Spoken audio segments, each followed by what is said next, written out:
Red Zone TV kwoli webale kubanga okyagoberera yonna gy'osinzira okubanga gy'otulabira mu mawulire agaakagwawo breaking news waliwo abeekalakaasi mu kibuga Kampala bano ng'abamu ku bo bamaze okubanga bakwatibwa nga bw'ogenda okulaba ku mukutu guno gwennyini ogwa Red Zone TV. Kino nno nga kivudde ku ki?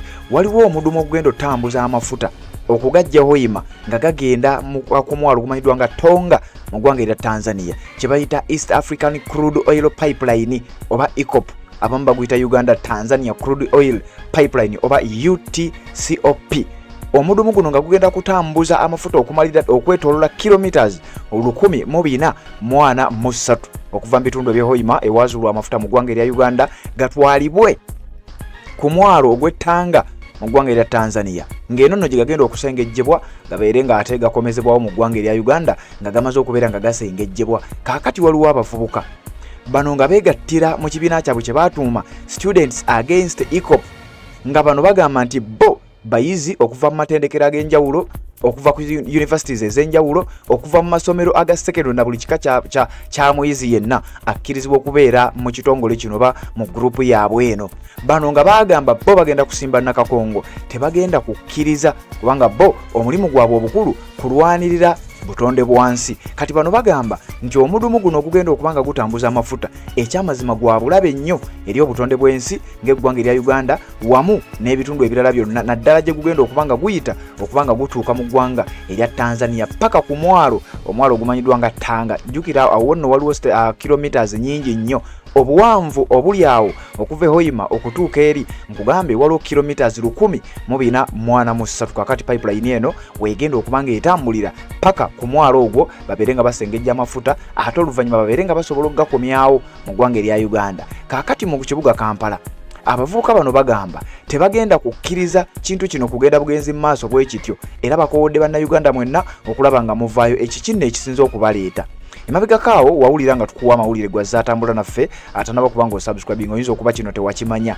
Ku mukutu guno kwennyini twakuwa amawulire nga tukutegeeza nti financial institutions omuli banka n'ebitongole ebirala ebiwola ssente oba ebyekuusa ku nsonga z'ebya ssente byavaayo ne bikola endagaano ey'okufandinga oba okuwa obuyambi gavumenti y'eggwanga erya Uganda ne kampani ezigenda okubanga zisima omudumu guno okulaba nga gugenda okutwala amafuta mu ggwanga erya Tanzania. Kakati wuliriza, oluvannyuma lw'ennaku ntono nnyo nga financial institutions zino zimaze okubanga zikkiriziganya oba nga zitandika okukakasa titugenda kutandika okufandinga. Kuliko Stanbic Bank, eno banka, kuliko KCB Bank, eno nga nayo banka ye Kenya, kuliko Egyptian Bank, ngeno banka nayo ya byansimbi eva mu ggwanga erya Egypt.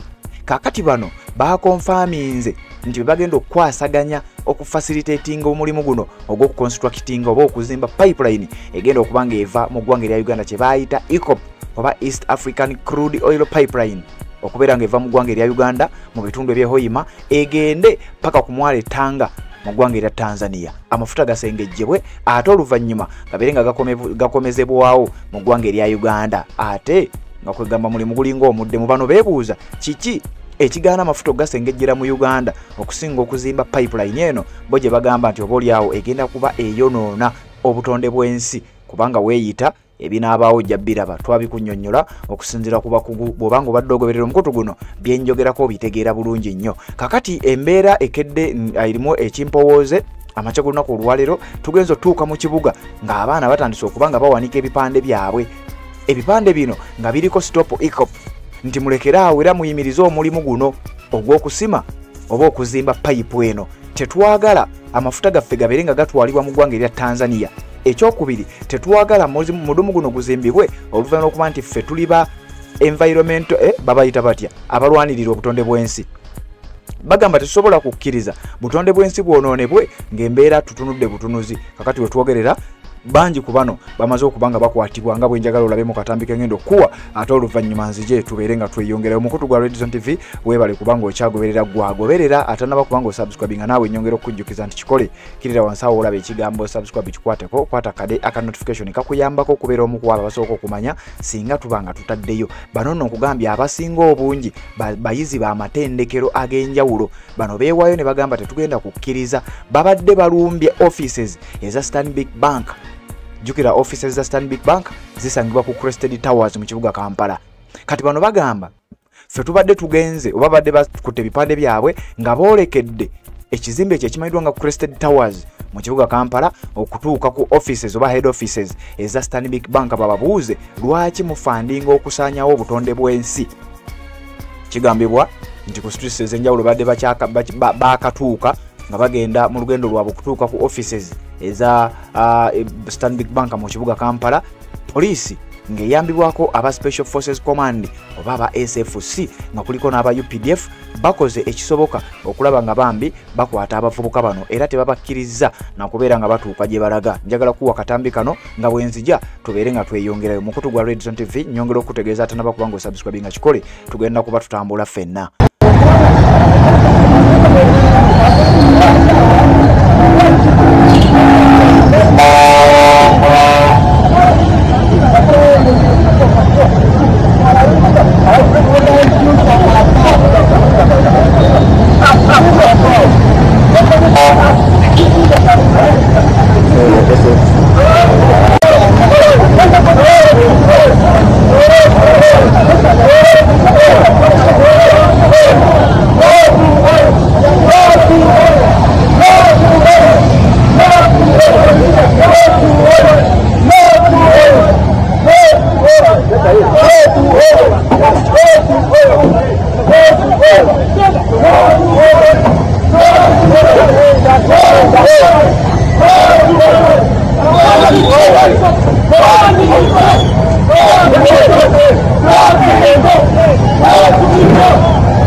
Obufumbo olina omwami naye ng'akutawanya, olina omukyala ng'akutawanya, bajja ne bakwagalako ne bagenda. Gwe alina ebizibu mu byenfuna nga sente zikuyita mu ngalo, wooteeka sente zifa bufi bowola tebazza. Gwe aloota ng'ogwa mu nnyanja, gwe alumizibwa omutwe nga guganja okuwona, naawe aloota ng'ebintu bikozesa ensonga z'obufumbo. Nina ekifo ku mugga awali amayinja wennyambulirako ebisiraani, ekikwa, ekifiiriza, omudibo, obutaganja, obutaweebwa. Nzijanjaba abantu ab'enzikiriza zonna, nsiŋŋaanibwa njeru ku lw'ejjinja. Gwanjagala kuba ku nnamba yange eyo, naawe ali ewala ennyo yita ku WhatsApp.